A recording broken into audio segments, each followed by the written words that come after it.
Estão me ouvindo? O microfone está aberto? Tá, né? Tá certo, tá bom. Bom, então, informando que a água já está para lá da metade de, de bebida, então eu serei bem objetivo, viu, Paulinho? Hoje. O Paulinho estava preocupado pela quantidade de água, que a mensagem poderia demorar muito, mas não vai demorar, não. Vai ser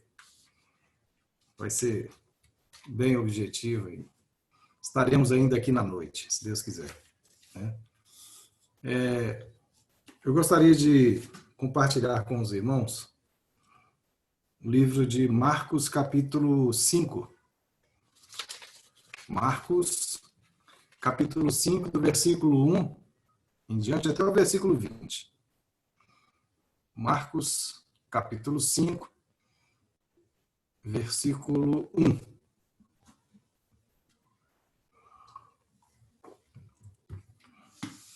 Quando vocês encontrarem, já estiverem prontinhos para acompanhar, e dão um sinal para a gente poder ler. Por favor. Então vamos. Podemos ler, né? Jesus e os discípulos chegaram à região de Gerasa, no lado leste do lago da Galileia. Assim que Jesus saiu do barco, foi encontrar-se com ele um homem que estava dominado por um espírito mau. O homem via do cemitério onde estava morando. Ninguém conseguia prendê-lo, nem mesmo usando correntes. Muitas vezes já tinha amarrado as suas mãos e os seus pés com correntes de ferro, mas ele quebrava tudo. E ninguém conseguia dominá-lo. Passava os dias e as noites nos montes, entre túmulos, gritando e se ferindo de propósito com pedras. Ele viu Jesus de longe, correu, caiu de joelhos diante dele e gritou: Jesus, filho de Deus, filho do Deus Altíssimo, o que o Senhor quer de mim? Em nome de Jesus eu peço, não me castigue. Ele disse isso porque Jesus havia mandado: espírito mau, saia desse homem. E Jesus perguntou: como é que você se chama? Ele respondeu: o meu nome é Multidão. Em algumas traduções, meu nome é Legião. Porque somos muitos. E pedia com muita insistência a Jesus que não expulsasse os espíritos maus para fora daquela região. Acontece que num morro perto dali havia muitos porcos comendo. Os espíritos pediram a Jesus com insistência: nos mande ficar naqueles porcos, nos deixe entrar neles. Ele deixou. E os espíritos saíram do homem e entraram nos porcos. E estes, que eram quase 2.000 porcos, se atiraram morro abaixo para dentro do lago e se afogaram. Os homens que estavam tomando conta dos porcos fugiram e espalharam a notícia na cidade e nos campos. Muita gente foi ver o que havia acontecido. Quando chegaram perto de Jesus, viram o homem que antes estava dominado por demônios e ficaram espantados. Porque o homem estava sentado, vestido, no seu perfeito juízo. Os que tinham visto tudo aquilo lhes contaram o que havia acontecido com o homem e com os porcos. Então começaram a pedir com insistência a Jesus que saísse da terra deles. Quando ele estava entrando no barco, o homem curado pediu com insistência: deixe com o Senhor. Mas Jesus não deixou e disse: volte para casa, conte aos seus parentes que o Senhor lhe fez e como ele foi bom para você. Então ele foi embora e contava na região das 10 cidades, em algumas traduções, Decápolis, o que Jesus tinha feito por ele. E todos ficaram admirados. Senhor Deus e Pai, muito obrigado pela leitura da palavra do Senhor. Que o Senhor nos use para levá-la ao entendimento, ao esclarecimento, a mensagem plena do Evangelho em conformidade com o Espírito Santo. Agradecemos e oramos em nome de Jesus. Amém.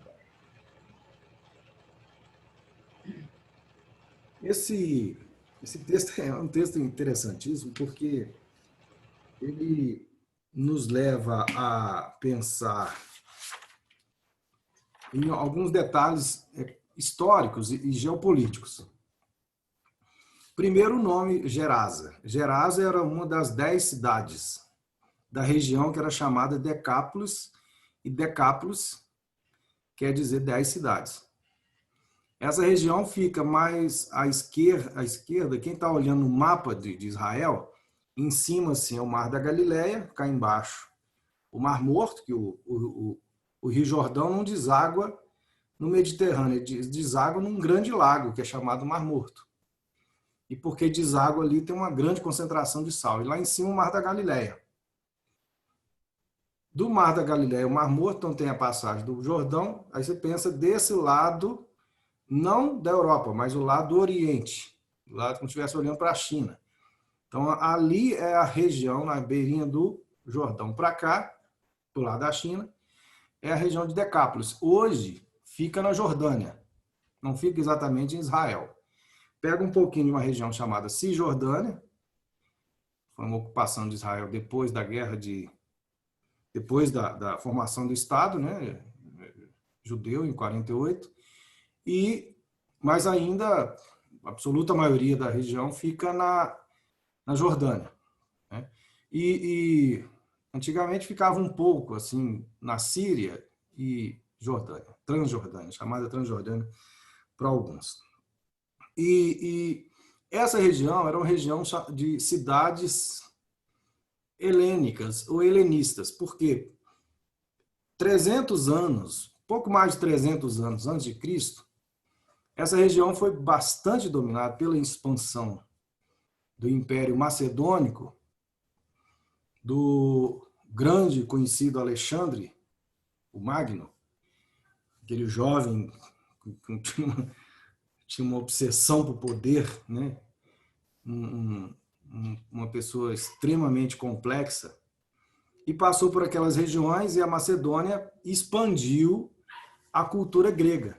Então, aqueles que moravam na região de Gerasa, inclusive Gerasa hoje é uma cidade extremamente visitada, porque ela é conhecida a cidade dos 1000 postes. Ela tem muitas estruturas da construção dos romanos com cultura grega. É uma coisa engraçada, porque era o Império Macedônico, depois o Império Romano, mas a cultura que ficou ali marcante era a cultura helenista, era a cultura efetivamente grega, né? Então, muitos costumes gregos. Então, essas cidades, essas 10 cidades, elas tinham uma similaridade, uma tradição de copiar bastante Atenas, Esparta, Tebas. E algumas estruturas da sociedade eram muito similares. Por exemplo, Esparta, uma cidade conhecida pelos grandes guerreiros, né, do Império. Em Esparta, quando nascia uma criança deficiente, ela era jogada nos penhascos, porque não teria qualquer utilidade para o exército do Império. E muito comum nessas estruturas sociais, pessoas que fugiam, de certa forma, ao padrão social, serem escorraçados, serem menosprezados, serem tratados à margem de toda a convivência. E se torna até mesmo uma espécie de um problema coletivo, porque a compensação de uns é encontrar o outro ruim e se sentir bem, né? Tem um filósofo, nem é cristão, mas o Jean-Paul Sartre dizia que os céus de uns eram o inferno de outros, né? Então, da nossa natureza humana, se nós não nos percebermos, nós nos caímos em condições assim com uma facilidade naturalmente humana, né? Humana caída, obviamente, né? Que é nós nos sentirmos bem quando vemos que o outro está muito mal, né? E porque um dos raciocínios vai ser, nossa, eu estou bem porque eu não estou tão mal, então tenho que me sentir bem nessa. Então, e a gente vê isso, inclusive até em cidades pequenas do interior de Minas Gerais, a gente vê muito isso, né, de pessoas que são os loucos da cidade, né? Toda cidade pequena de Minas, Ouro Preto mesmo, tínhamos uns malucos, uns maluquinhos que ficavam lá na praça, eram muito bem conhecidos por toda a cidade, né? Mas ninguém os reconhecia pessoas diferentes, de forma alguma pensaria assim, como é que chamava aquele arroz cru, né? Tinha um arroz cru lá. Ninguém imaginava que o arroz cru pudesse ser uma pessoa assim com quem você pudesse conversar e vê-lo assim vestido bem, quietinho, sempre aquele formato diferente, estranho, né? E nessa estranheza, possivelmente alguns passavam assim e sentiam, nossa, eu não sou arroz cru, né? Eu sou uma uma uva nessa sociedade, ou nessa salada social, né? E aqui nós encontramos um jovem, um rapaz, numa condição, dentro do contexto social, assim, numa cidade em que o normal era tratar os anormais à margem, né? Quer dizer, era uma sociedade extremamente helênica, e porque helênica, a cultura grega profundamente disseminada, e a cultura grega é uma cultura politeísta, de vários deuses, e porque muitos deuses, o que os deuses são? Eles são as dimensões dos valores humanos. Então, alguns deuses, como o próprio Apolo, ele era um homem numa constituição física perfeita, um grande guerreiro, lindo, bonito, o homem que qualquer homem gostaria de ser, com toda aquela saúde que ele sugeria. Então, nessas culturas, os potenciais humanos são os modelos que perpassam todo o sentimento e relações sociais. De modo que quem não se enquadrava ou nessas aspirações ou nesses padrões era rigorosamente desprezado. E parecia que isso era uma espécie de situação normal da sociedade. A sociedade precisava disso para poder ter suas compensações. Em outras culturas nós vemos isso, por exemplo, na Índia, né? Aquela sociedade de castas, né? Aristóteles, que foi o grande instrutor de Alexandre o Magno, Aristóteles dizia que uns nasceram para ser escravos, né? Só que nós, como de Cristo, nós entendemos que ninguém tem qualidade para ser senhor de escravo. Entenderam? Por quê? Porque dentro do amor de Cristo, perfeito que é, e humanos caídos que somos, nós não temos condições de nos sentir, nem em momento algum, a autoridade, nos sentirmos melhor ou maior ou superior a qualquer um de nós. Porque todos nós pecamos e destituídos estávamos da glória de Deus. E o que nos restituiu foi Cristo. Perfeito homem, homem e Deus que nasceu, se fez homem na história, perfeito, morreu, venceu a morte, ressuscitou e nos convida à glória e nos restitui a glória porque derramou seu sangue ali na cruz por nós. E nos diz com toda clareza, vocês todos pecaram. Ou seja, não temos nenhuma condição superior àquele endemoniado, né? E qual era a relação, o caso que nós temos aqui? O caso de um jovem que era extremamente forte, numa condição de estranhamente forte, porque eles tentavam prendê-lo e ele quebrava os grilhões de ferro. E prenderam nos pés e prenderam nas mãos. E ele arrebentava aquilo tudo. E não era de um padrão normal, porque ele ficava pelos montes gritando. E vivia no meio de sepulcros. Um lugar que ninguém aqui tem projeto de viver, porque ele não é um condomínio que nós queremos ter uma vida. No entanto, era o lugar que esse rapaz vivia acordado e vivia dormindo. Diante de uma situação dessa, a expressão que qualquer um de nós falaria seria: Deus me livre. Mas diante do evangelho, o que nós podemos entender ele está, eu não estou, mas entre nós não há diferença. Porque se eu não estou com Cristo e Cristo não faz parte da minha vida, eu estou tão distante quanto ele. Estou tão fora da linha quanto ele. Ele se rasgava com pedra. Ele se rasgava com pedra. Hoje nós estamos entrando num estado de loucura em que os loucos já não são tão poucos. Os loucos já são muitos.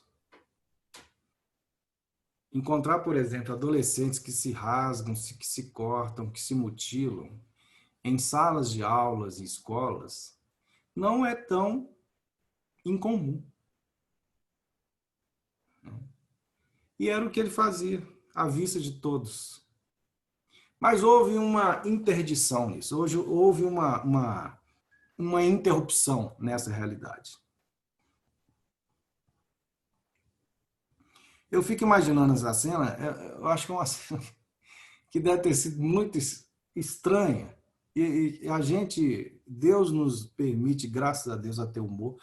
Eu veria uma cena até de certa forma engraçada. Porque quando aquele rapaz viu ao longe, não chegou perto, de longe ele viu o Senhor Jesus, ele parou, mirou para o Senhor Jesus e o que ele disse? Versículo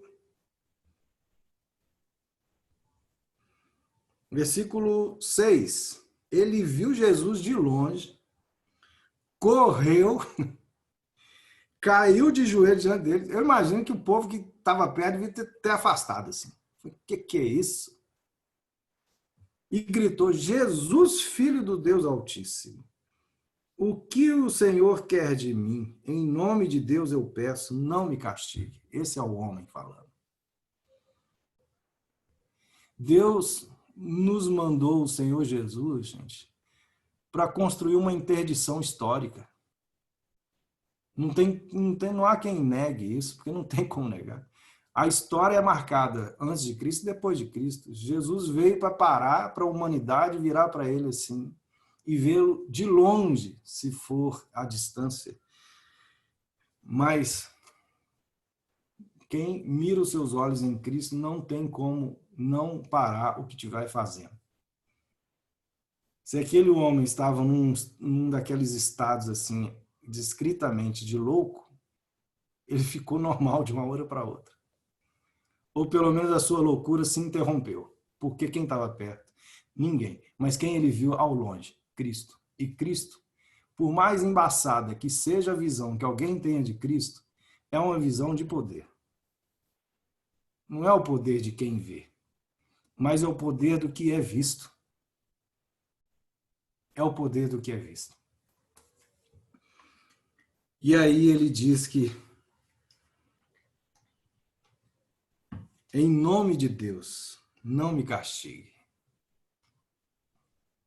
Qual é esse primeiro momento? É o momento em que o homem se reconhece pecador e destituído, distanciado da glória. E o Senhor Jesus, vendo quem era aquele jovem, um jovem endemoniado, e um comentário de um livro, comentário sobre o livro de Mateus, quando comenta o capítulo 4, que é o capítulo da tentação de Cristo, esclarece que o endemoniado ou o demônio não se deve ser entendido, ou de uma forma reduzida, como meras forças naturais que possam agir contra alguém. São espíritos mesmo. São aquelas hostes de espíritos que estão a serviço do diabo. Ultimamente, quando temos um pouco mais de acessibilidade às informações, e como nós ficamos mais acessíveis a tantas informações sobre o ocultismo e práticas religiosas estranhas, nós entendemos que, com mais facilidade, o que a Bíblia nos diz aqui. E o diabo tem, sim, uma coletividade de servos num estado físico diferente do nosso, que são chamados anjos caídos, que agem para interferir sobre a nossa existência. Assim foi logo no diabo em Gênesis capítulo 3. Assim foi num mero diálogo, de acordo com o comentarista, em 2 Samuel capítulo 19, verso 23, quando Davi conseguiu dominar toda a turma de Saul, e um dos seus assessores virou para Davi e falou assim: você devia matar Simei. E Davi, em nome de Deus, disse: não, não vou matá-lo. São essas pequenas vozes que agem sobre os nossos ouvidos na forma de diálogos humanos. São essas diversas hostes espirituais que agem sobre nós. Se nós fizermos uma historiação da nossa vida, nós vamos ver que tivemos vários momentos assim. Talvez hoje mesmo. E aí nós reconhecemos o seguinte: espera aí.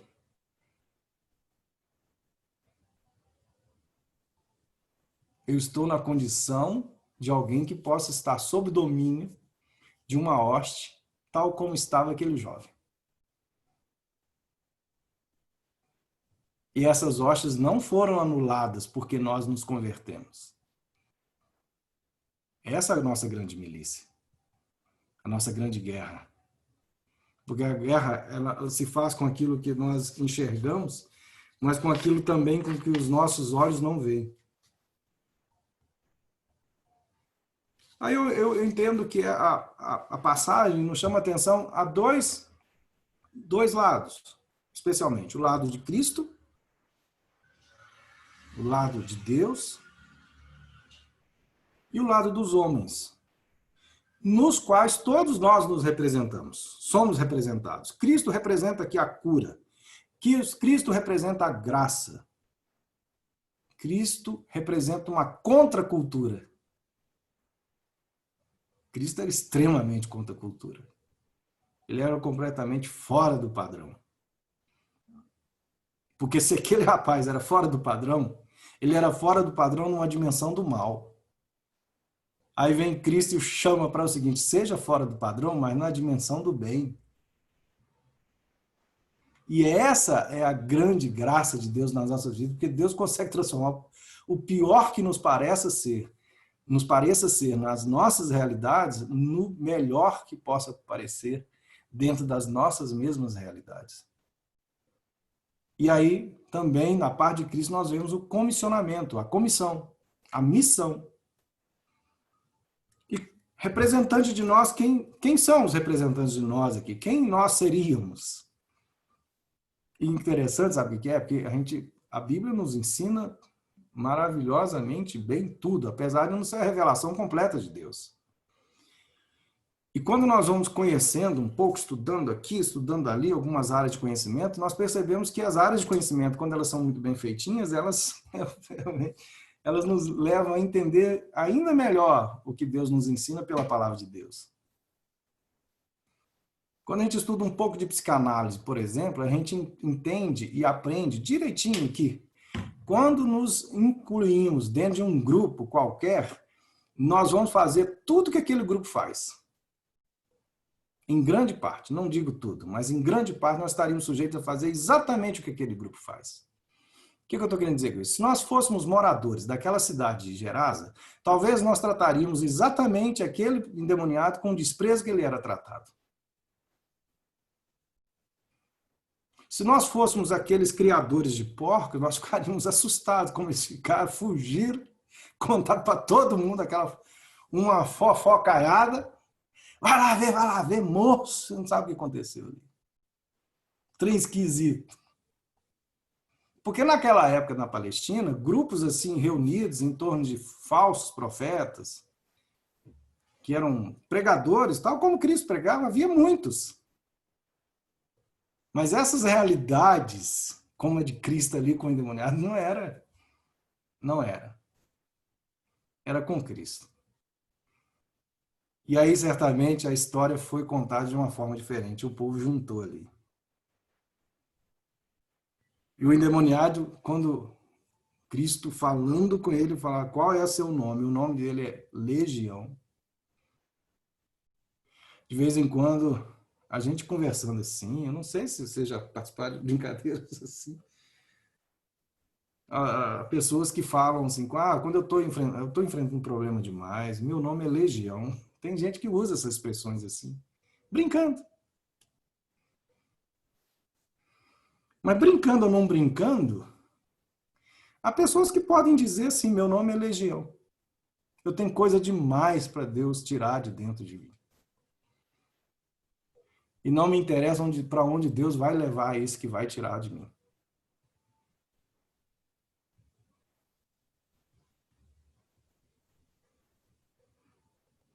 Só que além do endemoniado, havia os comuns que estavam por ali.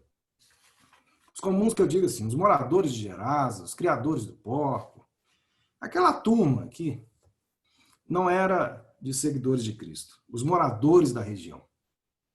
Qual foi a reação desses moradores? Eles aceitaram a Cristo ou rejeitaram a Cristo? Rejeitaram. Como eu disse a vocês, alguém pensa assim, bom, mas porcos? Judeu não está nem para porcos. Mas aquela região não era uma região de cultura judaica, efetivamente. Então eles comiam porcos. Entendeu? Eram propriedades, eram patrimônio. E o prejuízo não foi pequeno. Mas aí você nota os padrões de valor de Cristo. Entre qualquer patrimônio de riqueza e um ser humano salvo, não há padrão de riqueza que pague uma alma. Porque uma alma vale o mundo todo. Mas o padrão daquela comunidade foi o padrão das riquezas. Não suportariam Cristo. Porque Cristo, imagina, se esse homem ficar aqui, vai acabar com nossos porcos todos. Ou de alguma forma vai acabar com todos os nossos padrões. Porque Cristo mostrou, eu sou contra a cultura. Porque a cultura de Cristo é a cultura do amor. É a cultura do perdão. Aquele homem, como dizia assim, não me castigue, imagine todo o peso de castigo que ele já carregava sobre si. Porque a sociedade e essa comunidade humana que gosta de nos ver mal, ela quer nos ver nos grilhões e faz isso amando das hostes espirituais, influência de tudo isso. Mas Cristo veio para nos dar a graça, a salvação, a liberdade de sermos plenos e vivermos em abundância. Quando aquele povo voltou ali, foi alguns que nem ali estavam, mas vieram pelas notícias e viram aquele rapaz sentado, vestidinho, bem comportado lá de Cristo. Eles não entenderam nada. Ficaram assustados, ficaram admirados, é a palavra. Aí, esse rapaz, o que ele quer? A imediata situação. Quando nós nos entendemos como de Cristo, uma das imediatas situações que temos é a sensação de que não vivemos para isso. Não é para isso que eu existo. C.S. Lewis tem uma frase muito interessante. Por mais que eu tenha tanto prazer nesse mundo, que eu me sinta tão feliz nesse mundo, nunca terei uma sensação de felicidade que me satisfaça ao ponto de entender que eu não fui preparado para algo muito maior do que isso. E quando não entendemos a nossa, ele chamava de joy, ou de felicidade, a experiência da plena felicidade em Cristo Jesus. Porque a felicidade com Cristo não é essa felicidade que o mundo nos dá. É a paz do espírito, é aquela que nós vivemos em condição de saúde, de doença, de ter e de não ter, de estar onde tivermos de estar. E foi para isso que Cristo o convidou, quando viu aquele jovem.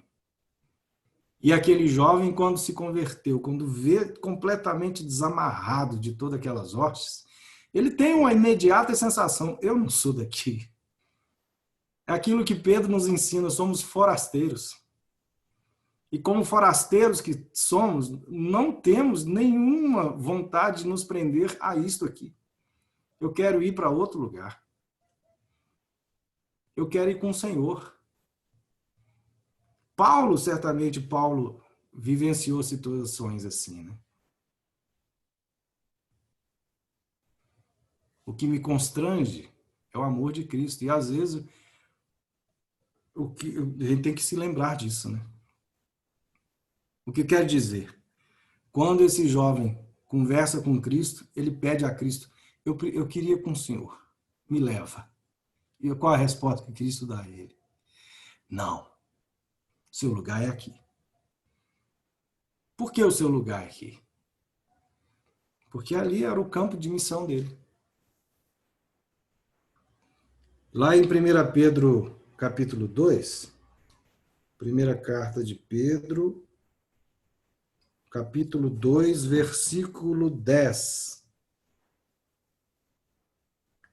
Antes vocês não eram o povo de Deus, mas agora são seu povo. Não conheciam a sua misericórdia, mas agora já receberam a misericórdia.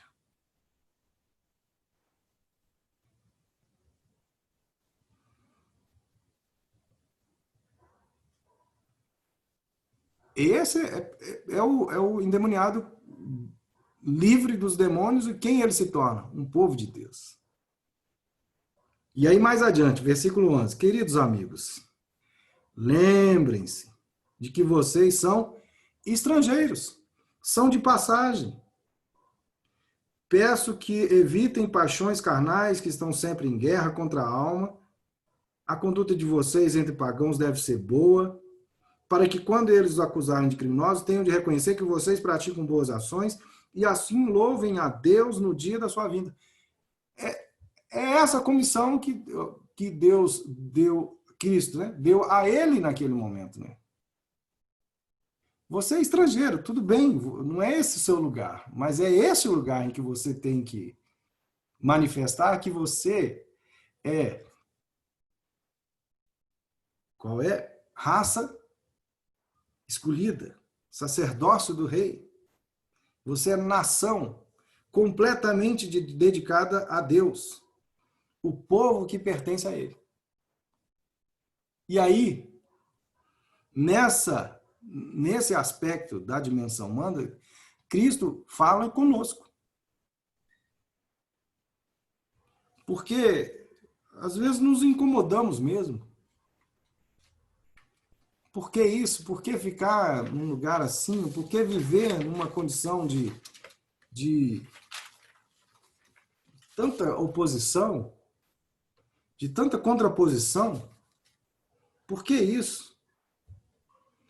Por que essas pessoas são tão egoístas, que se preocupam tanto com o patrimônio do que com a sensibilidade, o amor? Vivemos isso em período de pandemia. Infelizmente, até alguns irmãos tomaram partidos em favor daquilo que valoriza o que é posse e não o que é amor e cuidado e sensibilidade com o sofrimento dos outros. Optaram pela imprudência. e não pelo cuidado. Cadê o amor de Cristo? Falaram como aqueles de Gerasa, e não como cidadãos do reino do céu. Povo escolhido de Deus, nação santa, sacerdócio real, embaixadores do código de Cristo, que é resumido no amor, e no amor ao próximo, inclusive. Eu vasculhando minhas coisinhas aqui, eu não sei se Célia conheceu. Você conheceu, Célia, o Edmar, que foi pastor lá em Ouro Preto? Um grandão, forte? Não conheceu não, né? Não. O Edmar foi pastor, foi até que pregou na minha formatura, e infelizmente faleceu. E ele faleceu bem novo, um grande pastor, enorme, quase 2 metros. E aí ele contava a história de contando a história de um médico velhinho, de uma cidadezinha pequena. E esse médico velhinho encaminhou o filho para fazer medicina, pagou a faculdade dele. Aí o filho formou em medicina, quando voltou já com o diploma na mão, aí ele falou assim: agora, meu filho, agora você vai assumir o consultório e seu pai e sua mãe vão viajar um pouquinho, nós vamos descansar. Você cuida do consultório. Pagamos o seu curso, agora você nos retribua um pouquinho com esse descanso e com esse conforto. Aí tal, ele passeia, viaja. Quando ele volta da viagem: aí, meu filho, como é que foi? Como é que foi esse período aí, esses meses que você ficou aí no consultório? Pai, foi muito bom. Gostei demais de trabalhar aqui. Inclusive, aquele senhorzinho daquela perna, que eu lembro, eu era criança, só nunca conseguiu curar a perna dele. Uai, eu curei a perna rapidinho. Quando ele falou isso, o velho fechou a cara na hora. Meu filho, você curou aquela perna? Ah, mas qual o problema, pai? Foi aquela perna que pagou sua faculdade de medicina, menino? Aquele senhor rico, foi ele que sustentou sua faculdade de medicina. Para que você foi curar? Agora nós vamos perder uma grande fonte de renda. Eu acho que foi similar a isso, a atitude dos moradores de Gerasa.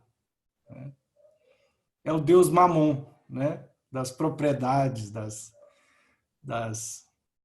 Eu gosto de um grande poeta, era médico, teve a opção de morar em roça e ele gostava muito de uma palavra chamada insignificância. Manuel de Barros, o nosso Guimarães Rosa dos versos, né? Um poeta maravilhoso. E ele tinha uma afirmação assim: a vida é feita de insignificâncias. Eu acho que um dos primeiros a aprenderem isso deveria ser os seguidores de Cristo. Não é verdade? Porque se uma coisa que Cristo não nos ensinou foi dar significados à vida por meio dessas coisas tão terrenas, tão apalpáveis, mas ao mesmo tempo tão insignificantes que elas são, né? A significação está realmente na vida humana. E Deus nos volta para isso, né? Vamos valorizar nossa vida em Cristo e vamos valorizar a vida dos outros por amor a Cristo, né? Que Deus nos abençoe com essa nossa reflexão neste momento. Eliezer, uma música do CD Ouvi Dizer, Ao Sentir, é uma música bem propícia para agora. Eu não sei se você consegue tocar e cantar ela aí. Eu penso que não, né? Eu peguei você de surpresa, mas não tem problema, não. Mas enquanto a gente canta aqui, aí a gente toca o curso. Se você tiver condições, você faz um sinalzinho para a gente. Beleza?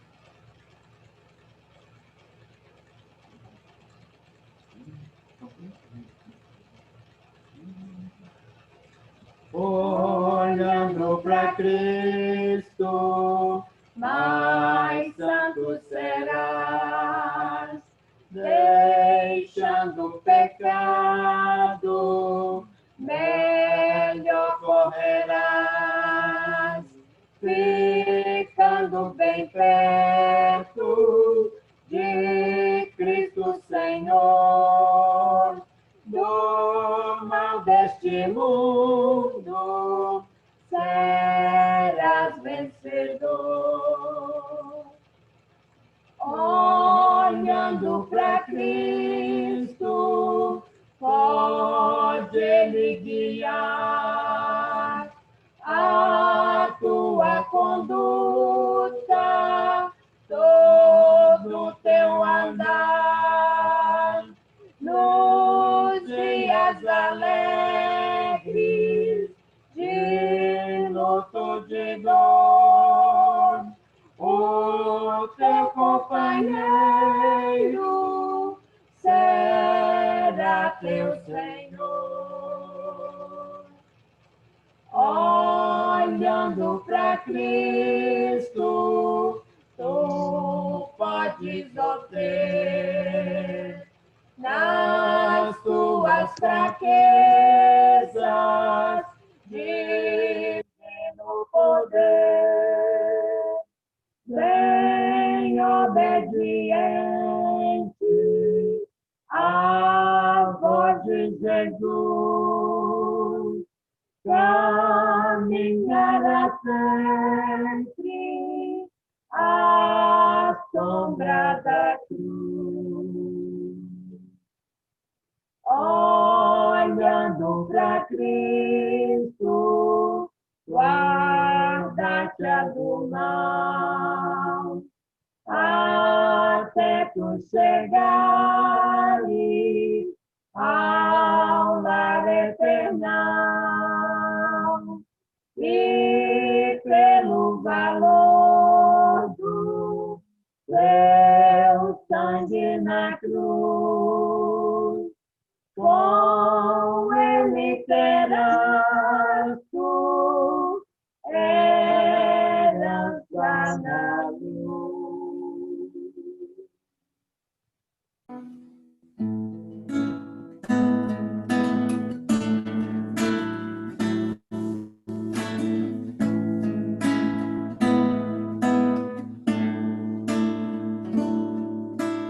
Ao sentir o mundo ao meu redor, sentir nada vi que pudesse ser real.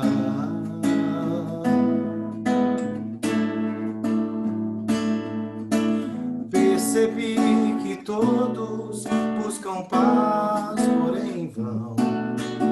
E depois daquilo que procuram, não há solução. Não há solução. Só em Jesus. Só em Jesus.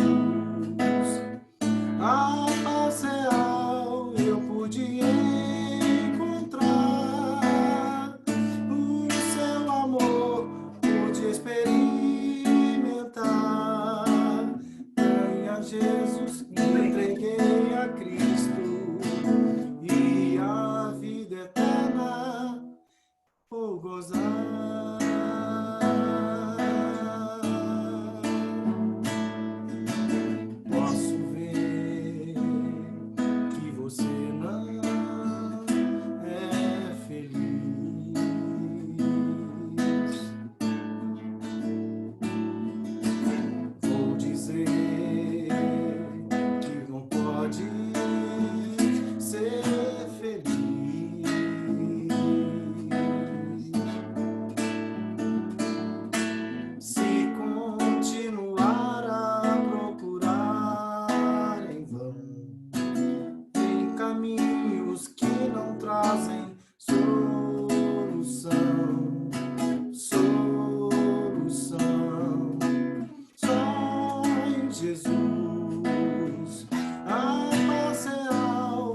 vida eterna vou gozar.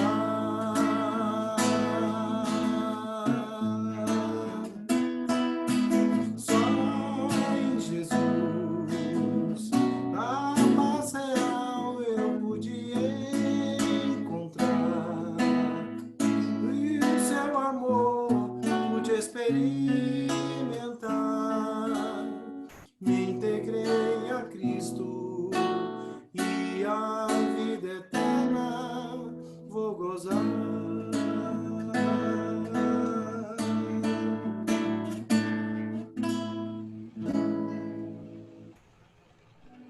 Obrigado, irmão.